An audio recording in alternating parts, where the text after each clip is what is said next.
What is going on, everybody? Welcome to another episode of Gaming with the Broscast, episode 133. My name is Harrison, joined by my brother, the bouncy Nick. What's going on? What's up, everybody? I love this standing desk. It's so great. You're standing up. Okay. Yeah, I'm standing up. I've been, in case anyone's noticed a change, I've been standing up for the past 3 episodes. So if you notice a change in anything, let me know. I don't know what would change. That's one thing I miss about my old workspaces. We had like really nice like standing desks. That were like automated. You could press a little button and it would raise up, and it was like a pretty good height. So miss that. But yeah, I think I've got the perfect setting. Yeah, it's automatic. You can just press like one of your little buttons, and it'll come up all the way. So it's cool. Sweet. Yeah. Well, we got a lot to talk about this week. A lot of little kind of little stories and stuff to look forward to this week with the Pokemon Presents on Wednesdays, and of course some of our favorite time, Nick, the Nintendo financials. We'll talk about some maybe some guesses of what we think. Yeah. Some financial figures. Yeah, all fun stuff. And of course, big release of this week, Xenoblade Chronicles 3. That's right, baby. We'll talk about that here shortly. But before we do all that, Nick, how was your week? It was good. It was a nice, relaxing weekend. Didn't have many plans, but ended up going to a few open houses, and none of them were winners. Okay. We didn't really go in with the intention of this is going to be the house. We kind of just putzed around, and we literally saw signs for open houses and followed those signs. We didn't find them online or anything. Yeah. But some of them, one of them was pretty cool. It had 4 bedrooms, and then the master bedroom had a loft. Okay. Inside of it, so it had pretty much another floor that you could go up to. So that was cool, but those were a little bit out of our budget, and we just didn't like them as much anyways. But yeah, just kind of continuing the slow journey of looking for a house and waiting for the market to just crash a little bit. I don't want anyone to be affected by it too much, but I want to be able to buy a house. Exactly. So. House hunting is fun. I don't necessarily like doing it online because you just don't get that feel. But going inside a home and saying, you kind of just instantly visualize, okay, this is what this room will be. I'll put this stuff here, and okay, I like this, but I don't like this. So it's it's a fun time to kind of figure out, really, because I mean, when you're first buying a house, you don't really know what you want because you just you've only ever had apartment experiences and where you grew up as a kid, and you don't think about the little annoyances as a kid, really, just because you're. Because you're a kid. Yeah, because you're a kid and you don't care. So, it's cool to see that stuff. And obviously, when you get into a house after you get furniture in, then you're like, well, actually, I don't like this corner, or whatever the case is. So, right. It's a fun experience. Yeah, it's cool. We've seen 15 houses so far, okay. So we've gotten a pretty wide breadth of different layouts, different types of houses, between paneling and brick and hardwood floors, carpet.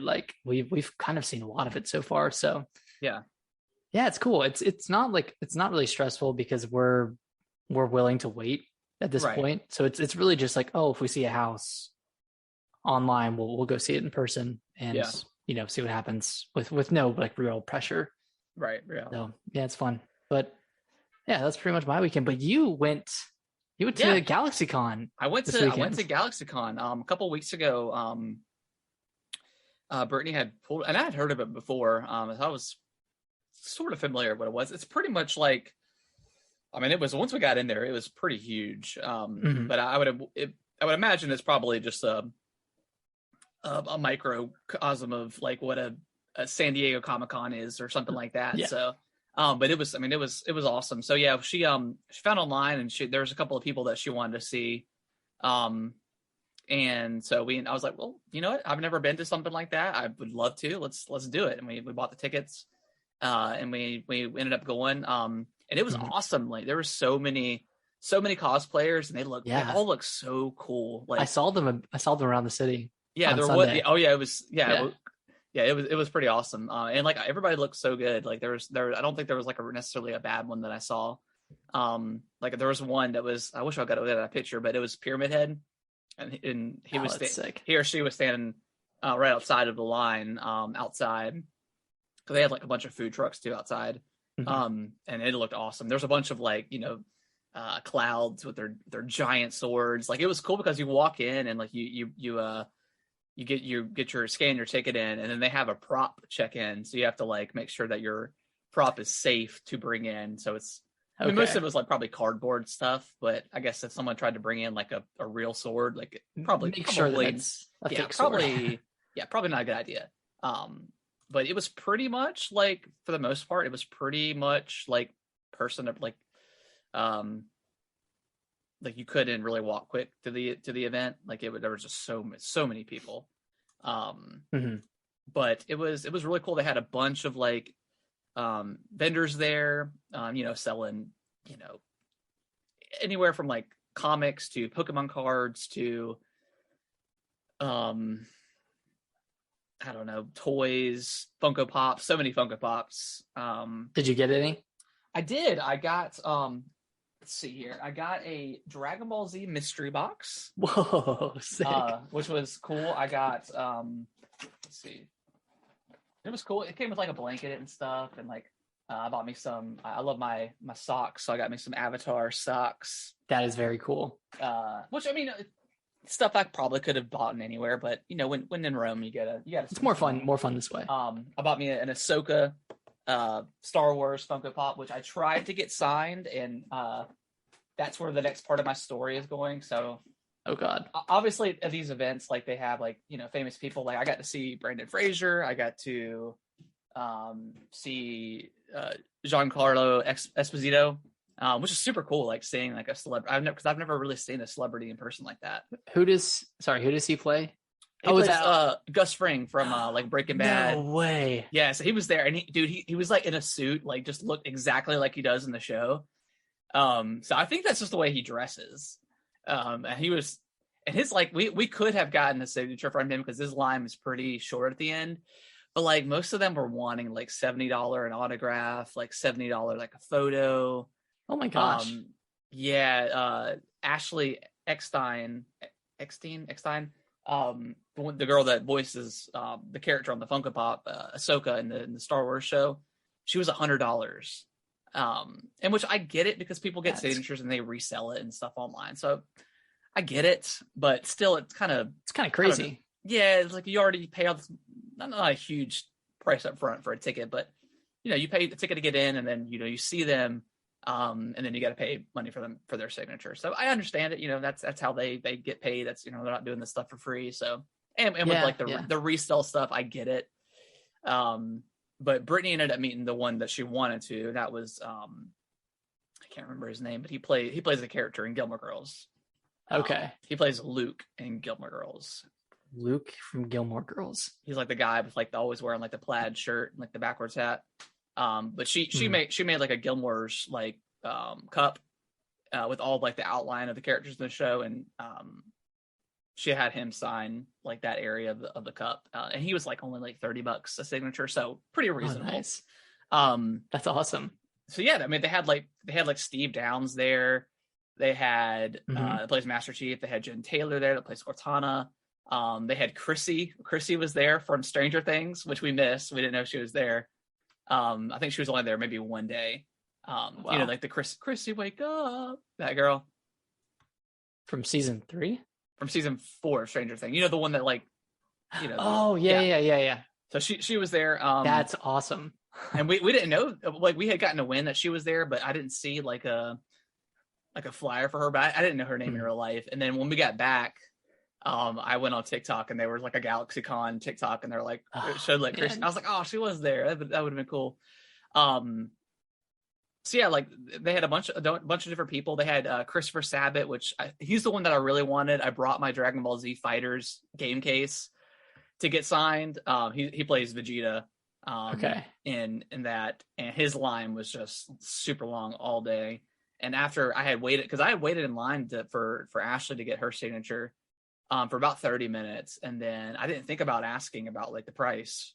And someone had mentioned it was $100 to sign. And I was like, nope. Okay. I was like, I can't do it. I can't. No, not for someone that, you know, if it was like, I don't know, Master Chief or somebody, maybe, I don't know, but yeah, $100 is that's a lot. It's pretty steep for somebody that I just started watching, and I had gotten the Funko Pop there. I was like, oh, you know, I'll just get her to sign it. But yeah, she was $100. But I could, you know, again, I get it, but still, it's pretty pricey. Yeah. But next year, we've already discussed it. Next year, we're gonna dress up and go with somebody. Who would you go as? I don't know. Antoine was talking about, because he went with us. He was talking about going as oh gosh, what's his name? Oh my gosh, A-Train from from the boys. And he was like, you should go as the Deep. And I'm like, why would I go as the Deep? And then I was like, I'm gonna go as like Billy Butcher, and I'll work on my accent and like get like a black. Work on my accent, eh? Hey, my accent. It's diabolical. But I don't know, something like that. I think that would be super fun. This isn't a dig at all, but you kind of look like the Deep a little bit.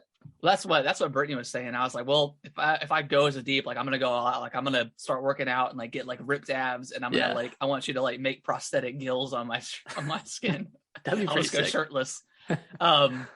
So yeah, so I think that's the plan next year. Okay, because it was like there were so many people like just looked super awesome. Were there a lot of the boys? No, I didn't see any of the boys stuff. They had boys merchandise. But like, yeah, I saw a lot of like Star Wars people. There's a really badass looking like Darth Vader that was walking around, and like everyone's just like getting pictures of each other. Like if you ever come, there was like two groups that were kind of the same like show or movie or something. They'd all like stand in line and like do a pose, and people were, it was so cool. So yeah, I definitely want to go next year. It was a blast. I think you should go next year with us. Yeah.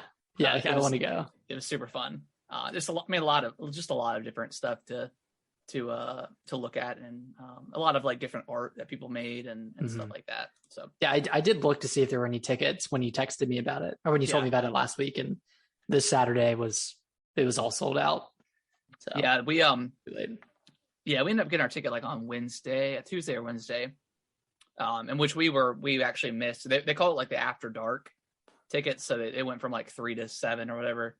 So I mean, in more than enough time. Like we probably walked like 3 or 4 miles just around in that thing, so it's plenty of time. But yeah, that's what we did, and then came back and just chilled out. But yeah, that was awesome. It was a good time. Sick, man. That's cool. I didn't get my Vegeta signature, but not gonna pay $100 at least for that. Yeah. But at least you get to see it all. Yeah, next year if there's someone like super awesome that I want to, I'll make sure that I like budget that out, because I didn't really know what to expect. Like, I mean, there were some pretty reasonable items like the Funko Pops. Like some were like super marked up just because they were high value ones, like rare ones, but most of them were pretty reasonable. Okay. There was this like Hollow Knight. It was like on a press board, and it was $40, and I meant to get it from the guy. But it was like I don't know, maybe like maybe like a foot long and like 6 inches wide or something. But it was like a picture of like Hollow Knight and what's the Hornet on there, and it was super cool looking. Was it pressed onto wood? It was pressed onto wood. Yeah, that's cool. Yeah, it was super cool. Awesome. I meant to grab like a card too, so I could like maybe order one or something. But yeah, it was a great time. I definitely want to attend next year. Super fun. Nice, man. That sounds really cool. But yeah, that was my week. It was pretty good. Nick, I guess I'll talk about the games I've been playing real quick, because I know you got a lot to say about Xenoblade. Yeah. So I finished Control, and I finished nice. the Foundation DLC. Okay. Super awesome game. The movement feels really good, like the shooting and all that stuff. It does have some really random like difficulty spikes. throughout that game, which is a little frustrating. Especially towards the end of the game, because there's like a lot of like floating platform kind of stuff, and there's one spot towards the very end. I kept falling off, and like the checkpoints, they're not great. They're not great. Like they always spawn you back at like the control point. And if you've cleared some enemies, it'll save, so you don't necessarily have to go through each battle each time. But it's still like far enough away from like to get back into the action where it's a little annoying when you keep falling off or something like that. So I kind of repeatedly had that problem throughout the game, especially towards like the end when it got a little bit harder. And then, but other than that, I mean, it's a great game. And then I finished the first DLC, the Foundation. Which the additional powers you get in that is pretty good. Being able to kind of destroy like these pillars that come out of the wall, you can kind of make them in certain spots, and then you can also destroy them. So there's, of course, they introduce like areas where you know there's like a bridge or something, and you can shoot the enemy at their feet, and it'll collapse the bridge and they'll fall down. Or that's cool. They'll have like a spike area, and you can raise the spikes up or raise them off the wall or something like that to kill it. So it adds a little bit more variety into the combat. So yeah. I just I think got to the area where the next expansion is Awe. And that's the one that I think has to do with ties into Alan Wake. So I'm excited to I'll probably finish that probably here within the next couple, because the Foundation DLC was pretty short. It was a couple hours. Okay. I'll probably finish the Awe by next week. So yeah. Control is great. It's really cool. I'm excited for Alan Wake 2, especially that it's going to be more of like a survival horror game, like RE4 or whatever.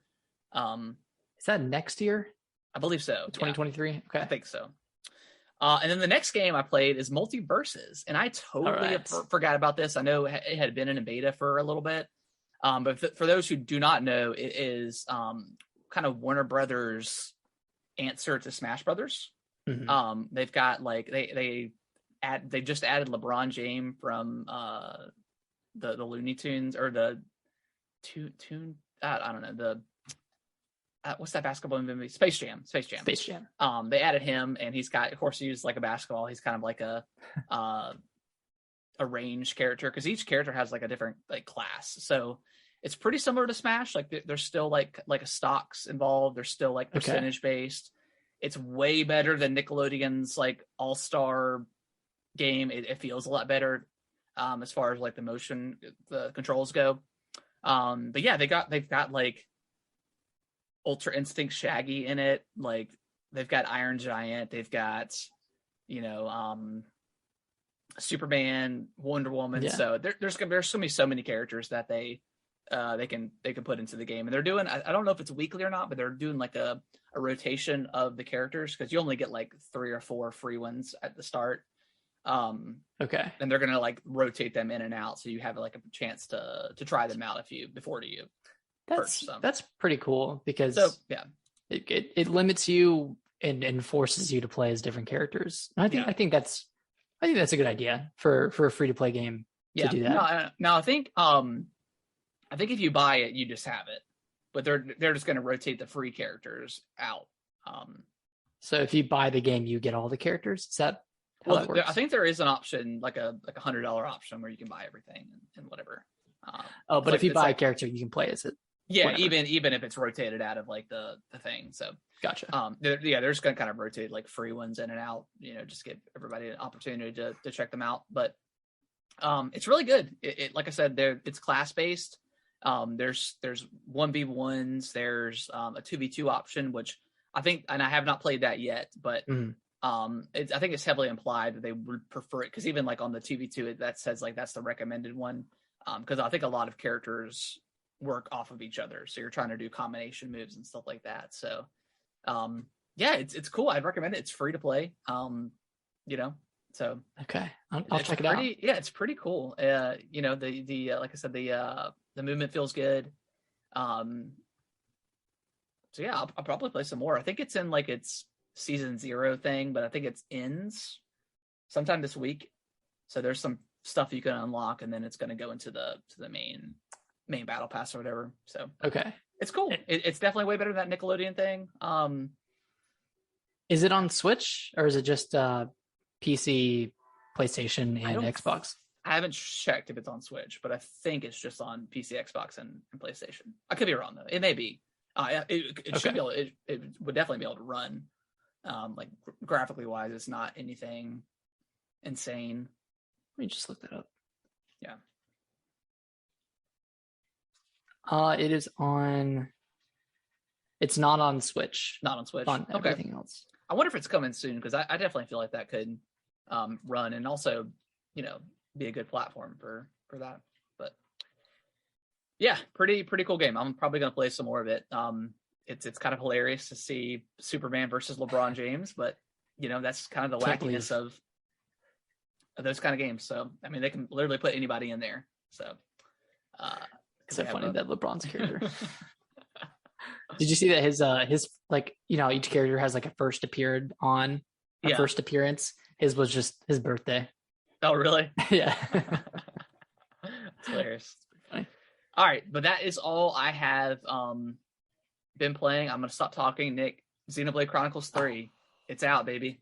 I am incredibly excited to talk about this game because I've been having such a great time with it so far. I think so far it's my favorite Xenoblade game. And granted, I'm only 13 hours in, so I'm not super far. Yeah. Yeah, 13 hours not being far is really weird, especially after playing Stray and Plague Tale. But so this game, it's essentially disconnected from 1 and 2, so you don't need to play 1 and 2 to understand the basic plot of this game. And the kind of overarching premise of Xenoblade Chronicles 3 is there's two nations at war in this kind of like perpetual war, Agnes and Kevis, and you're fighting to increase the flame clock for your queen, and each person only lives 10 years. They are born like out of this, I don't know, they're created essentially at like rather young age, not as a toddler, but kind of as a younger kid. And then you spend that entire 10 years fighting a war.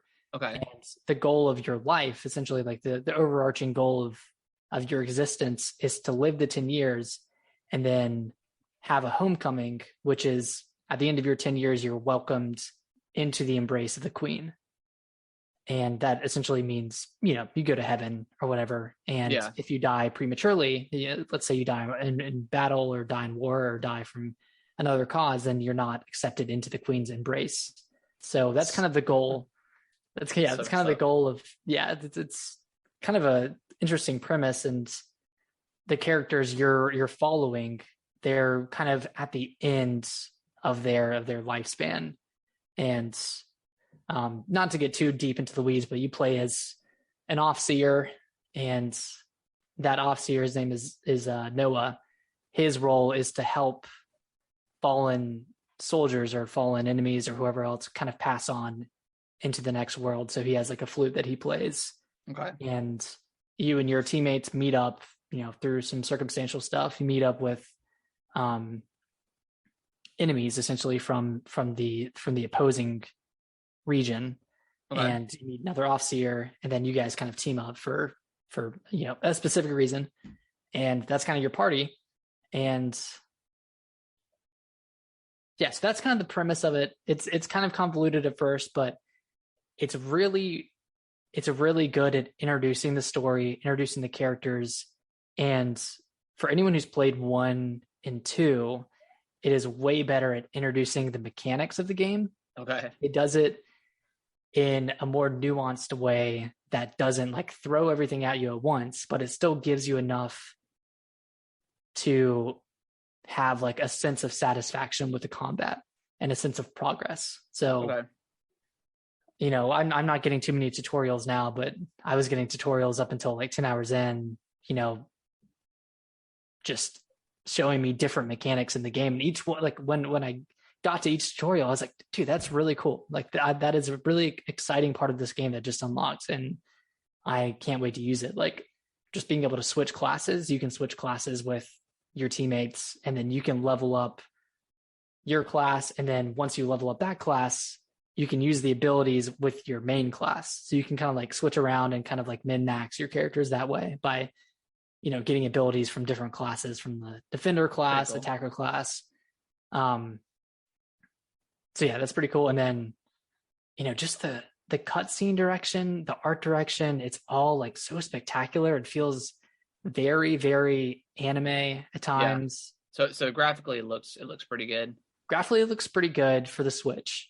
Okay. So that's the only caveat. It would look better obviously on another console, but damn, Monolith Soft, they are really taking advantage of the Switch's power and using it to the best of their ability and to the best of the Switch's capabilities, because it's a beautiful looking game. And cool. even on handheld. I was going to ask about OLED. Yeah, it looks great on the OLED. And this is coming from Xenoblade Chronicles 2, which looked like just absolute garbage in handheld. It ran at like 480p. Oh god. And it was just blurry. But I've played probably 6 or 7 hours in handheld and haven't really had a problem with it. So sweet. Yeah. So is this going back to the story, the 10-year lifespan, is that like a new idea introduced to the story, or is that something that's previous? Because like from 1 to 3, like what time period are we looking at? Like how many years?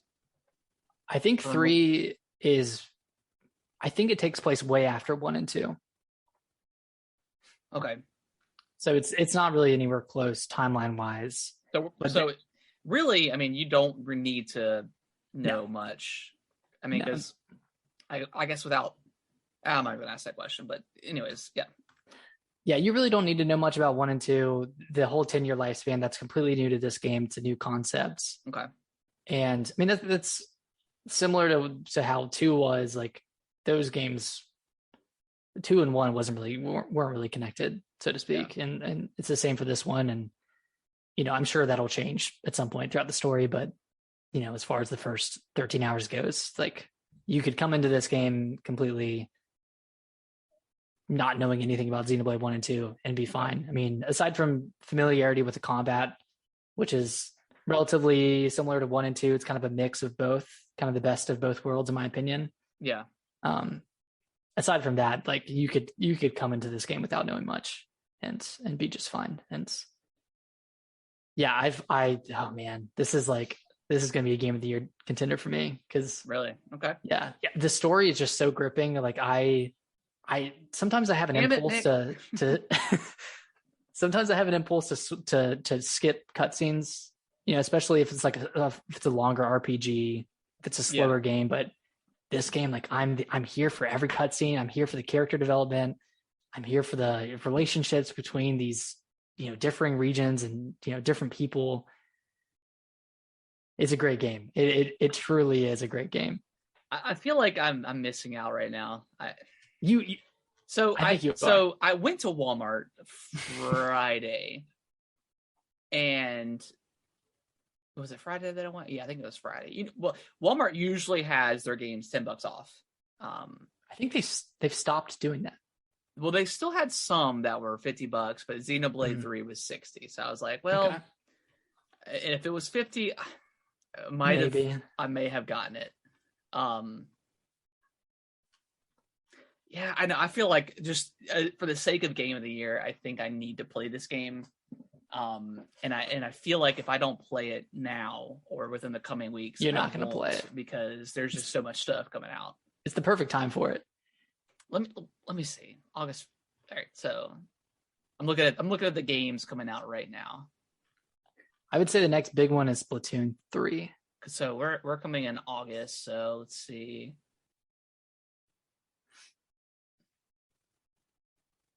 Is there anything really in August? Saints Row, but nothing. No big games.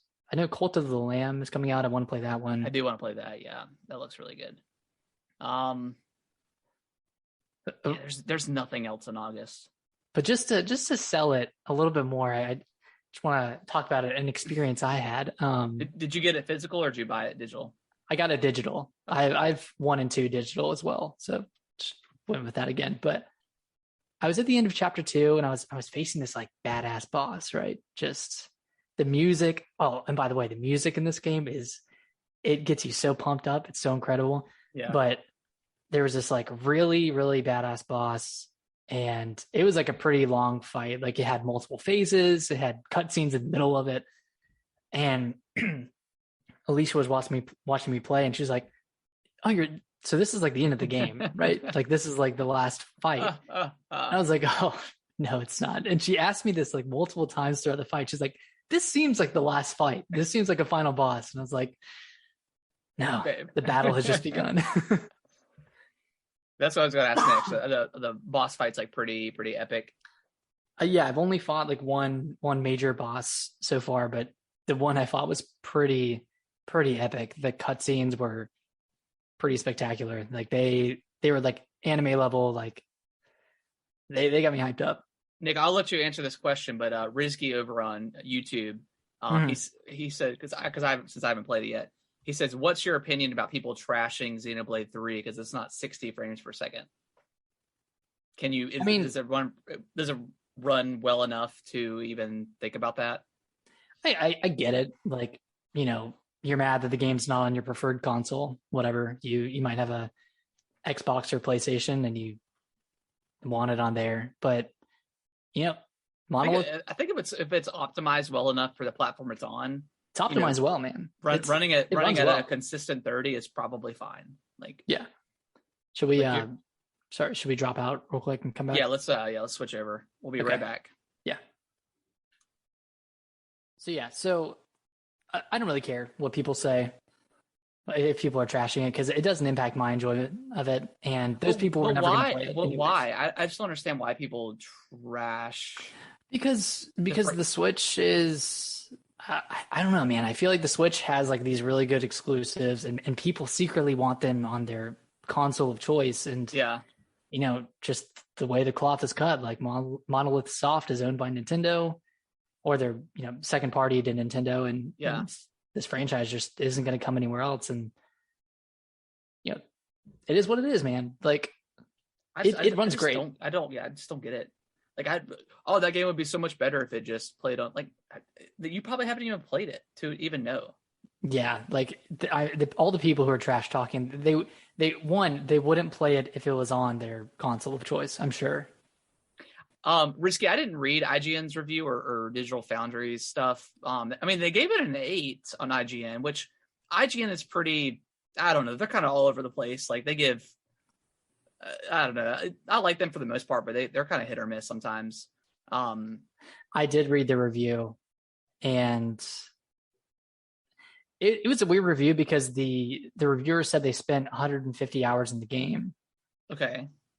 But then thought that some of the aspects of it was tedious or archaic, but they still did everything there was to do in the game.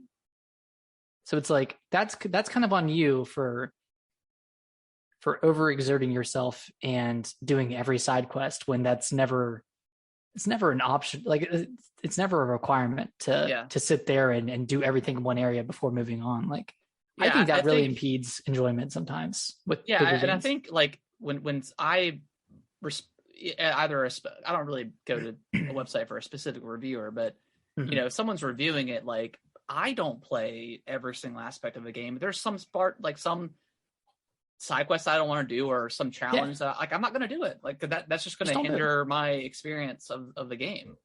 So I'm just not going to do it. Like, I didn't do everything in Elden Ring. I didn't do every single piece of side quest just because I didn't feel like it, and I felt like I got what I wanted out of that game.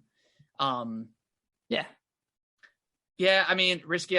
So many people want just realistic 4K stuff. They just want the best of the best, you know, and I get that. And most of the, like, Xbox Series X and PS5, like, most of those aren't even doing 120 frames per second. So I mean, and I guarantee you, a normal person is not going to be able to tell the difference between 30 to 60 to 60 to 120 for the most part. You may have some hiccups on the Switch. I mean, it just happens. You know, there's also hiccups on the Series X that I've seen. So it's not everything's perfect, and not everything's going to run flawlessly. I think people just love to hate on the Nintendo Switch because it is underpowered versus what we got, you know, it's the Switch Pro heretics, as an OJ would say, player essence. The heretics. They just want the most powerful thing, and Nintendo's never been that. I don't think they ever will, because they don't need to be, because they do such an amazing job at optimizing their games to work really well.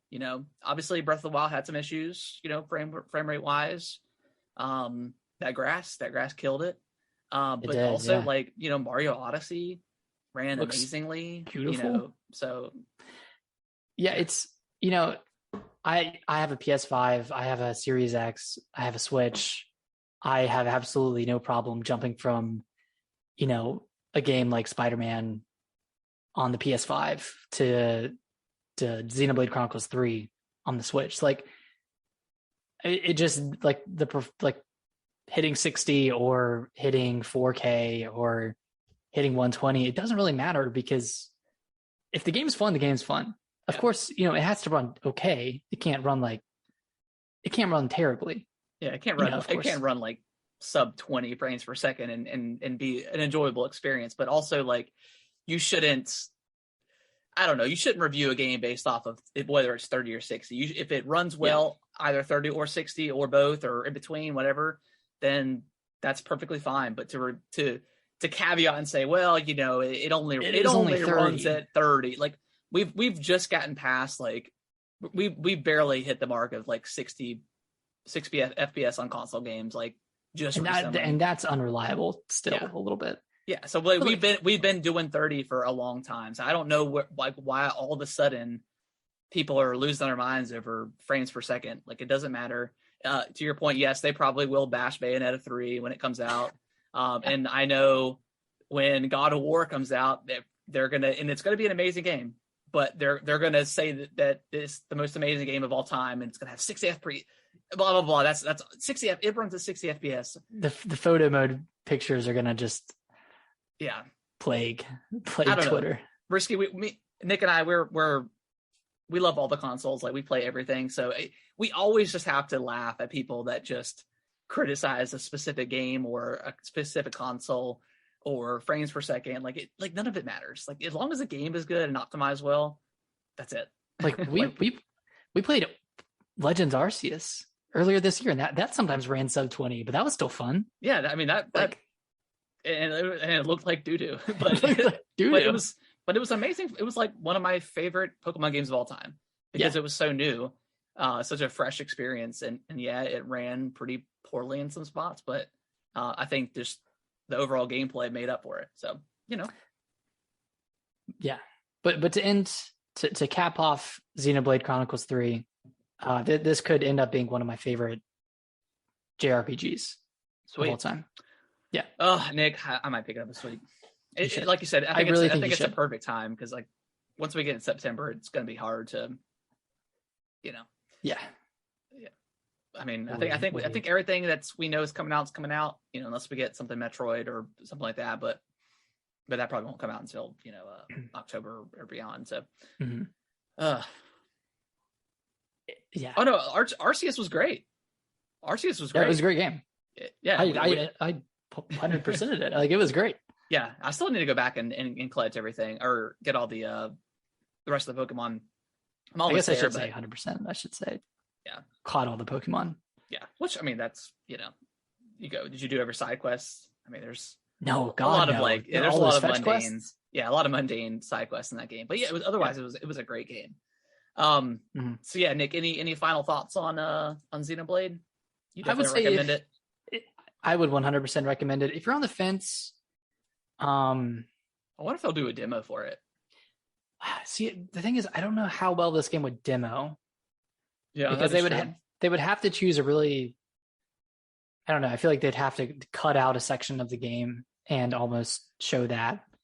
Yeah, but they don't want to give you too many mechanics at once. So maybe just the first 2 hours of the game or something like that.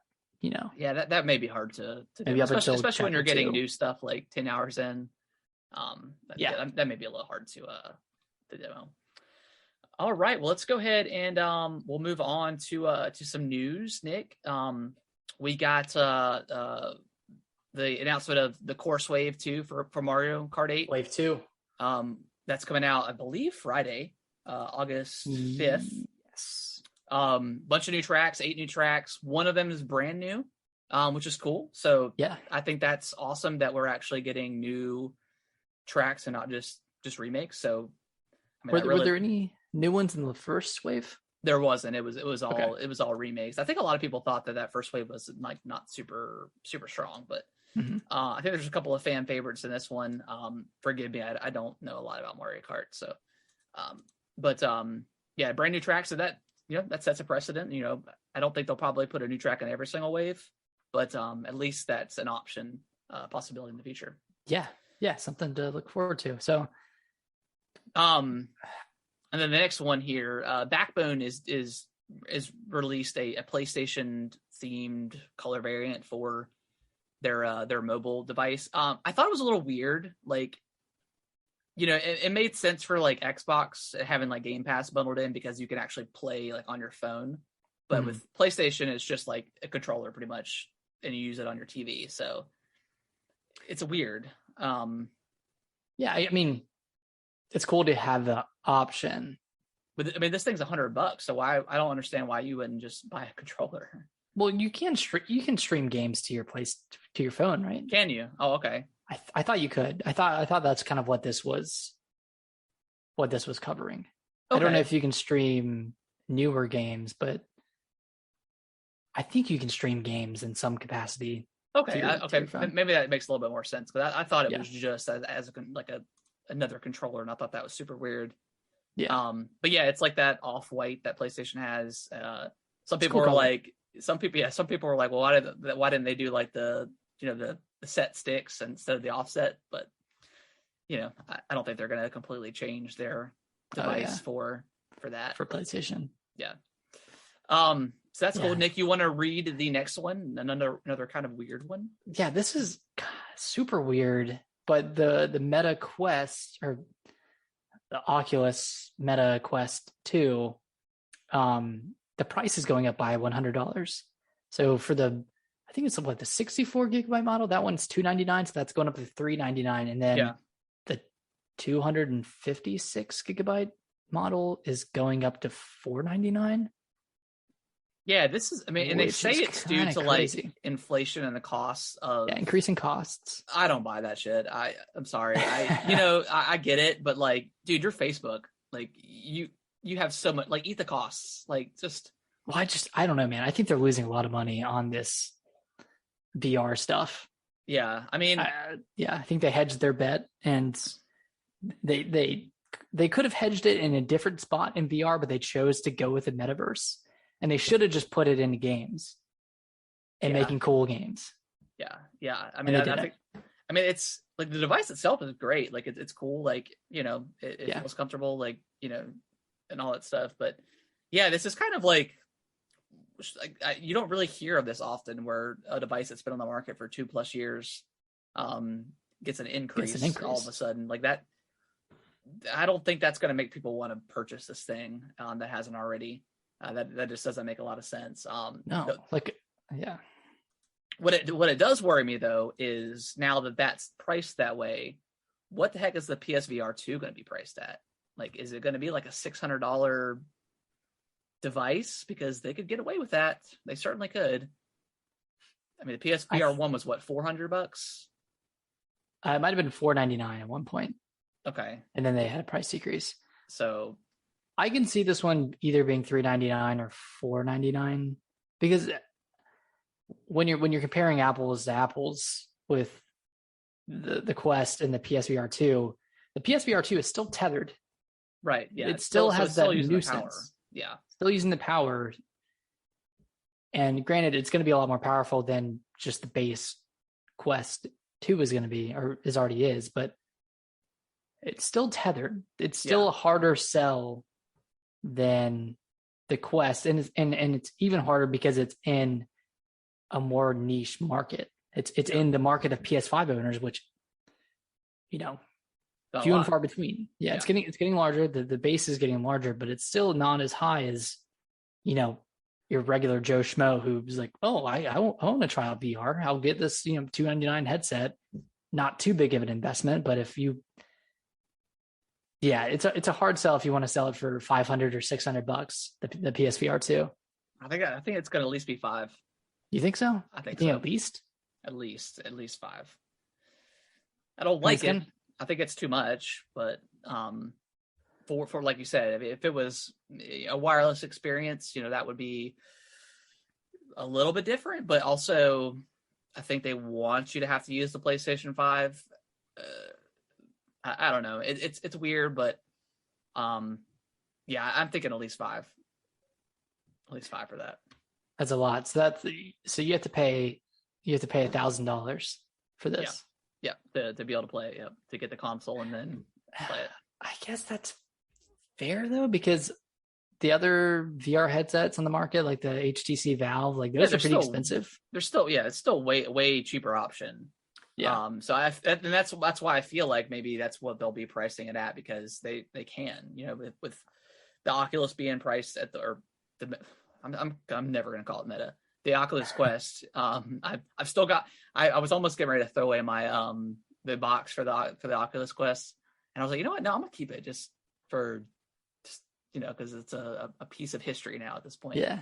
But yeah, I would never call, like, Facebook is always gonna be Facebook. The moment they change the app to Meta, whatever, I'm still gonna be Facebook. Yeah. Yeah, I think with that being priced the way it is now, I think they can they have options for more options for what they wanted to get priced at. And I think, I'm thinking 5. I'm thinking 500 for that. Thinking 5. Well, you heard it here first. $500. We'll see. I mean, yeah. I mean, they may put it at 400 just because, like you said, it's a tough sell. It's tethered. It's specific to PlayStation. Obviously you'll get PlayStation exclusives and stuff like that, which is cool. And I'm sure Beat Saber will be on there on launch and all that stuff. But yeah, it's a tough sell. Like VR, I don't know. Like, I don't really know the kind of general mindset of people like the VR space. Like, obviously, like, the Index is kind of a niche thing at this point. Mm-hmm. I think it's just so expensive. Yeah. So I don't know. I'm worried that, and this kind of happened with the first PSVR, but I'm worried that PlayStation doesn't have the developmental capacity to handle developing for the PS5 and the PSVR 2. Yeah. With the scope of the games that their studios make.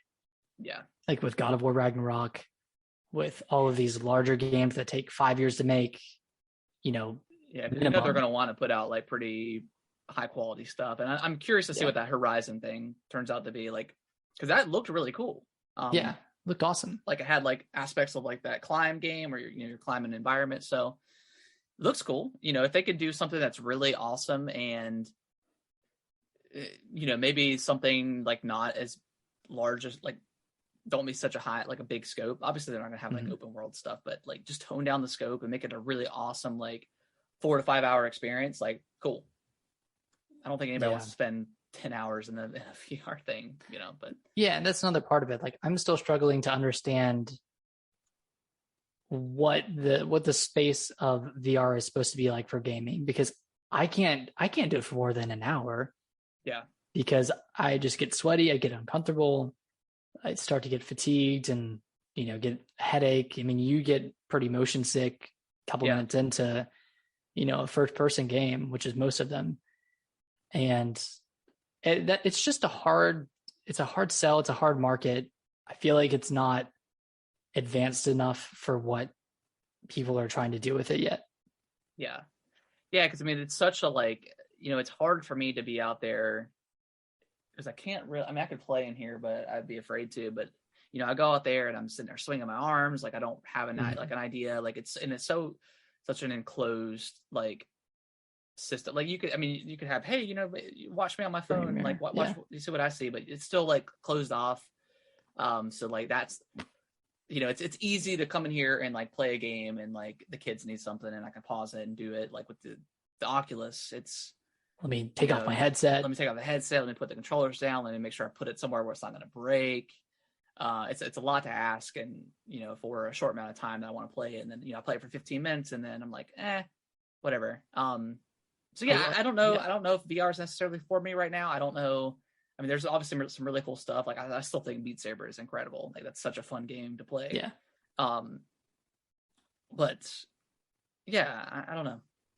It's like alone together. That's kind of the mantra of VR. And I think they like because they showed off like the UI for the VR headset. And I think there's like a streaming thing where like people can watch you play, and I think like maybe you can see chat. I'm not 100% sure about that, but so that's cool. Yeah, you can stream. They've got that incorporated, so you have like a sense of viewership and togetherness. And togetherness, yeah. So yeah. Nick, you want to read the next one too? Yeah, so there were a couple of, I think there were 3 interviews with the Xenoblade 3 developers, and in one of the interviews, I can't remember the guy's name. It might be Takahashi. I think so. That sounds right. Either him or one of his team members said that Xenoblade Chronicles 3 is not the end of the series. They're going to try to keep going, which is really good news. I mean, they have been cranking these games out. Like the first Xenoblade Chronicles game came out, early 2010s? Yeah. Maybe 2009. And since then, they've put out 1, 2, 3, X, couple of big story standalone DLCs. Like they have such an efficiency with how they operate that is really unmatched. Like they can really crank out these games. Yeah, and which is crazy because they're like pretty big worlds and stuff. So they're huge. Do you think they'll bring Chronicles X to the Switch at some point? I think they will. I think they'll make a lot of changes to it. I had it on the Wii U, but I didn't play it much. Like I fell off of it super hard. Was it pretty different? Like, was it not like an auto battler? It is. From what I remember, it was more artillery focused. Okay. So you were mostly using guns and weaponry. Okay. And the goal was to get like this mech that you fly around the open world. Okay. But it just wasn't as unique of a world as the Xenoblade Chronicles games are, or as 1, 2, and 3 are. I mean, they all take place in like the same world, right? They're all like on the same like 2 giant mechs or whatever, right? Yeah. Oh no. What? It's different. Yeah. They're different. Oh, it might be the same. Well, it's the same. Is it the same like 2 giant like mechs and like just different parts of the? Oh, okay. I thought everything was on the different. same. Okay. No, yeah, it's different. I'm trying to teeter the line, but you're fine. You don't have to go any further. Okay. I thought everything took place on the same. That's why I didn't know if they were connected at all, like story wise or whatever. No, Xenoblade Chronicles 1. It took place on Mechonis, and 3 takes place. Let me just at Aeonius. Okay. So it's a different world. Okay. Yeah. Okay. Cool. I mean, I plan on playing all these games eventually. I just, but that's good. I think Xenoblade is probably going to be the best seller of this, like the series. I think it's. They've had so many advertisements that I've seen for this game, like everywhere.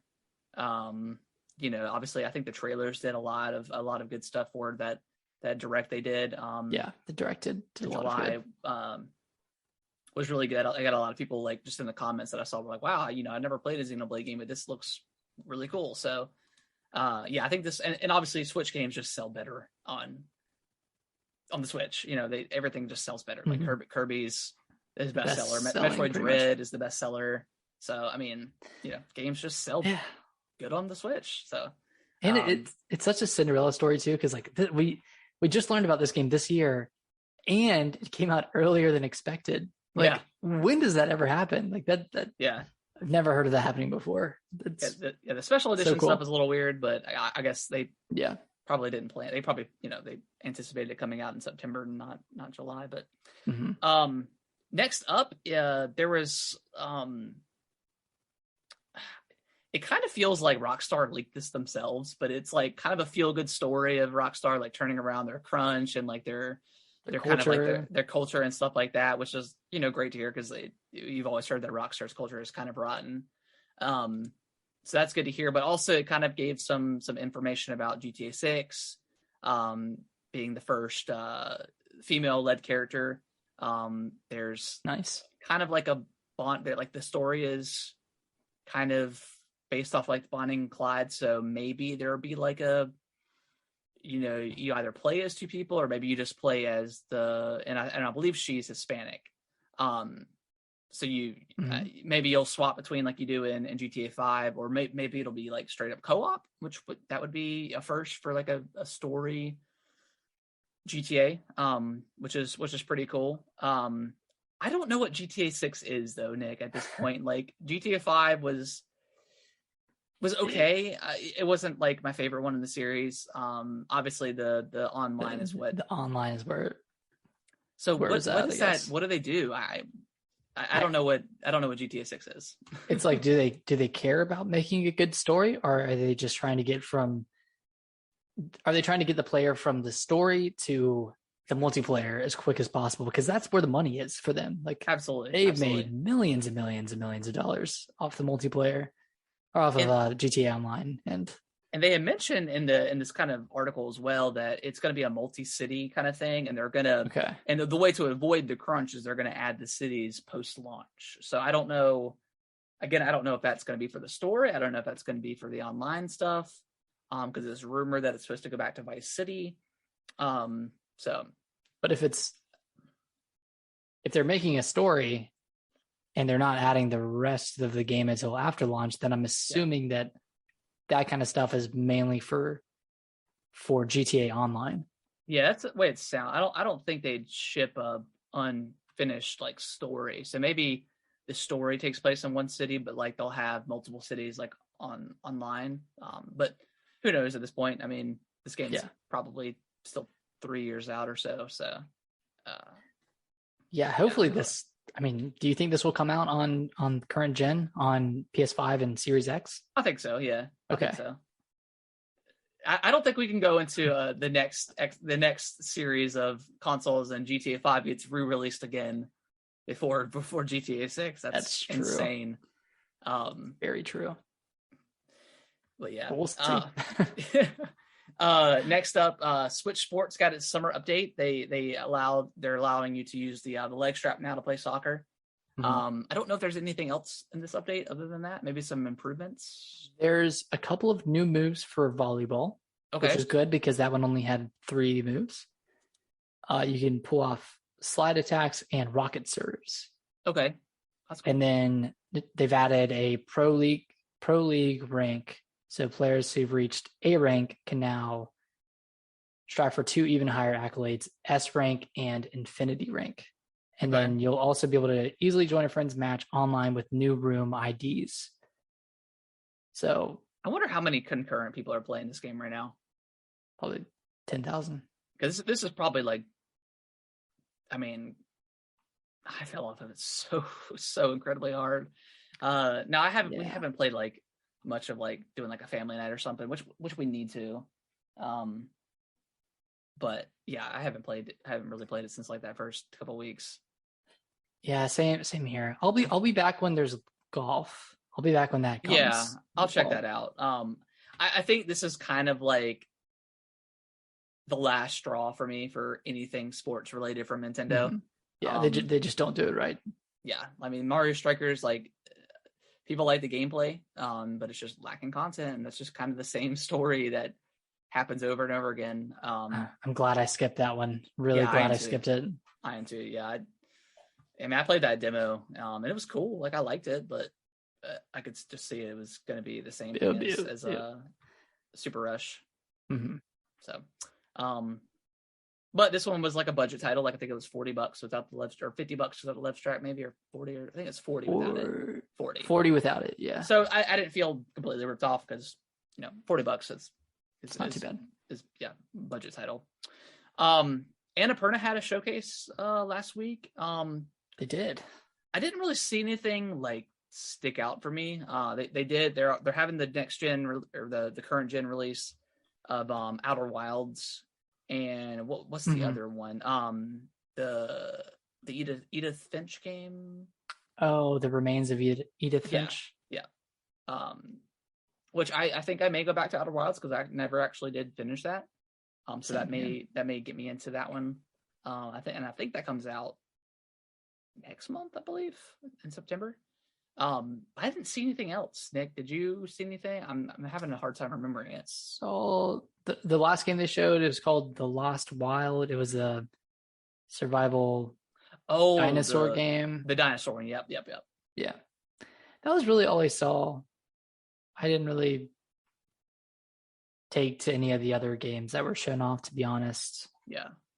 But yeah, if anyone likes Annapurna and in their games, I would go check it out.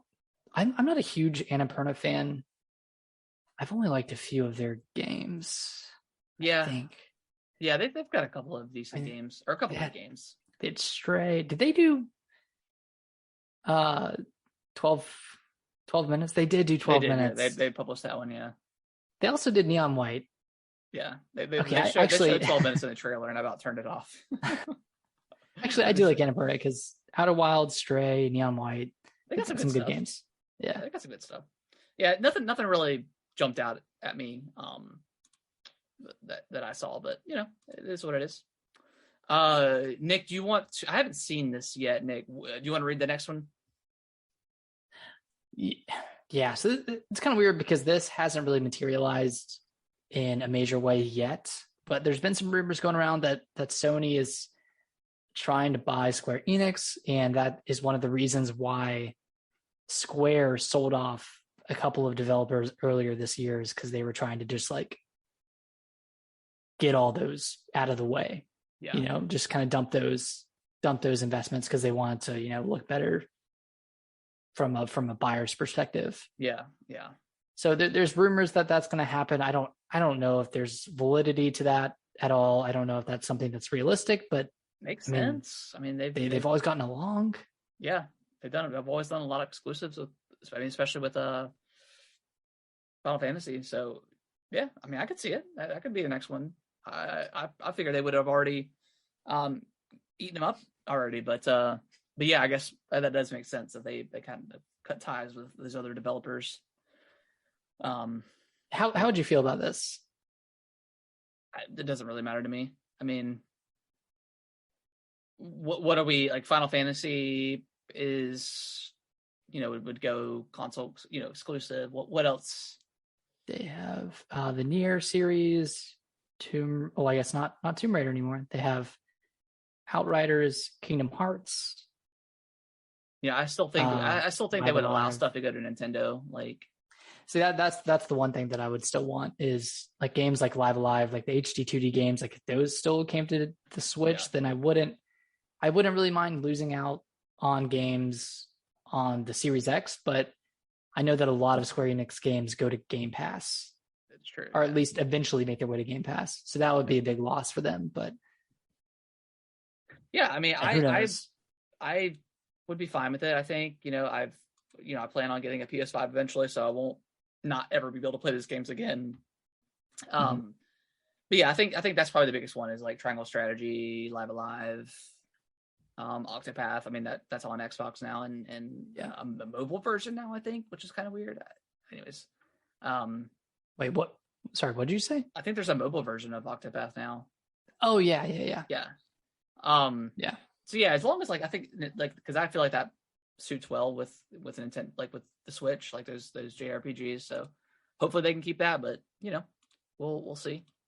And the thing is, like, this is another big acquisition, but out of all the acquisitions that we've seen so far, we have not seen a truly exclusive game yet. No. Even going back to Bethesda all the way in 2020, like there still hasn't been an exclusive game for Xbox. So even if this were to happen today and get approved today, there's not going to be an exclusive game for at least another 2 to 3 years, I'd say. Yeah, because they've already gotten contracts and stuff with well, I mean, Starfield is exclusive, and I'm sure they were developing for PlayStation, so maybe PlayStation would, if it's far enough into development or something, maybe they would cut cut a deal or something, or cancel a version of it for the Xbox. Who knows? Mm-hmm. But yeah, I mean, this acquisition, it would make sense to me. I think they, like you said, they worked well in the past together. So, there's already a lot of like exclusive deals with Square between Final Fantasy VII to. Didn't they have some other games exclusive to Sony? Final Fantasy. Dragon Quest. I know Dragon Quest wasn't on the Xbox for a while. Maybe, I can't remember. Yeah, I'm not sure. Kingdom Hearts, maybe. Yeah. I don't know. Yeah, I mean, I don't know how well Kingdom Hearts sells. So maybe, maybe making it exclusive wouldn't be a great. And plus, it's Disney owned too, so like, I'm sure that's a whole other. Yeah, they may issue. Not. They may kind of like the show contract that Sony has, even though it's a Sony studio developing that game. Like the MLB was said, no, we need to sell more, so we're putting it on everything. So maybe with Kingdom Hearts, something like that would be a little bit trickier. Like that would probably be, multi-platform. Yeah. Next up, we are getting there's not really a rumor or anything. Like we're getting the Nintendo financials on Wednesday, right? Wednesday morning. Yeah, Wednesday morning. I tweeted about this earlier, but yeah, we should get sales figures for their recent titles, so Switch Sports, Mario Strikers, and Fire Emblem Warriors. Yep. So everything releasing until June 30th, and they'll probably have some data on Monster Hunter Sunbreak. Yep. That was June 30th, and then we'll probably get milestones for Metroid Dread selling over 3 million. Pokemon Legends Arceus will probably be a top 10 seller, so that's over 14 or 15 million, and then Kirby probably end up being the best in the series over 3 million, and then Skyward Sword will probably hit 4 million or so sold. Yeah. So cool. Yeah, a couple of milestones, and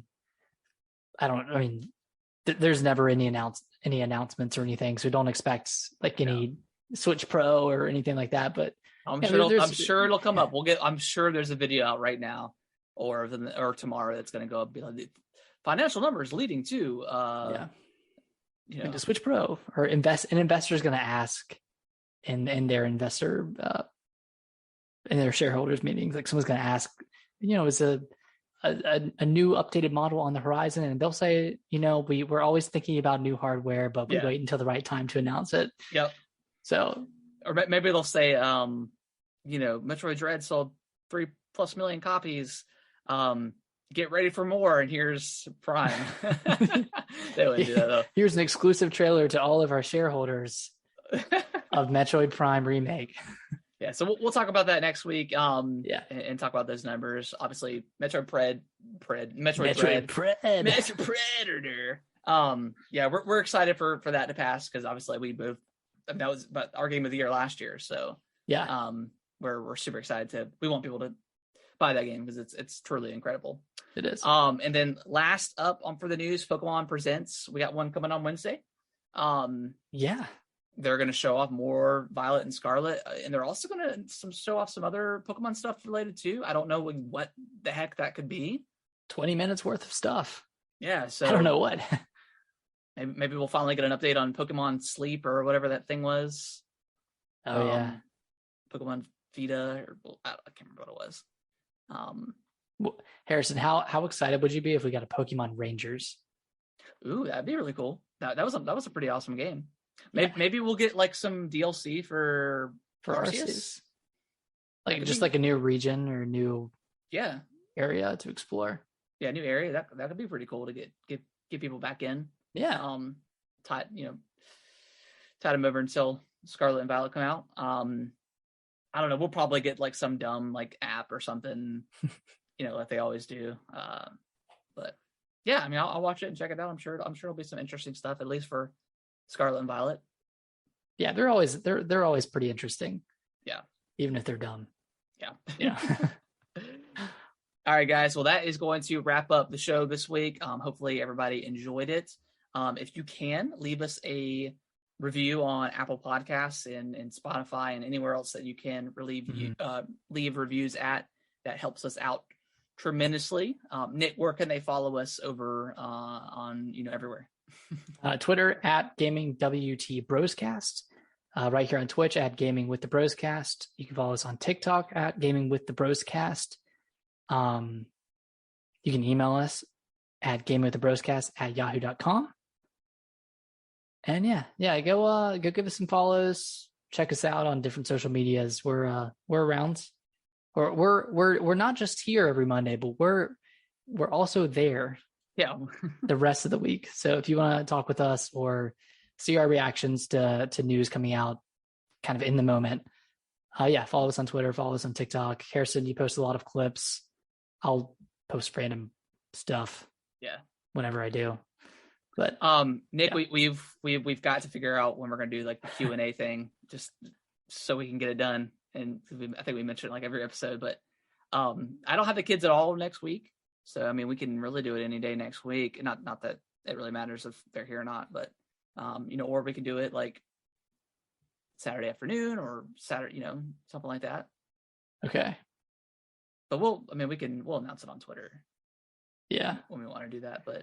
Yeah, I'm out for a wedding, not this weekend, but next weekend. Okay. So maybe either the weekend after that or. Okay. We'll figure it out. We'll text about it this week. Sorry, okay, cool. Sorry everybody who's hearing this. But yeah, guys, that's going to wrap up the show. We hope. Sorry, we're using Zoom if you guys don't know. So and they updated a thing recently where you can only have like 40 minutes for each call. So it's a little annoying, especially when you get to situations like this where we're literally wrapping up. But anyways, we will see you guys next Monday at 8:30 Eastern time. We'll probably talk about some more Xenoblade 3 as Nick, you dive into it, and maybe I'll pick it up. We'll see. We'll see. I really hope you do. Yeah, and then we'll talk. Yeah, I probably will. I'll probably pick it up like tomorrow or something. I don't want to be the reason you pick it up and then you don't like it and drop it. So I don't know. I've just seen so many good things about it. So yeah. And again, I feel like I deserve it. I should give the game a deserving chance for Game of the Year purposes, just so I can just have that in my discussion. Sure.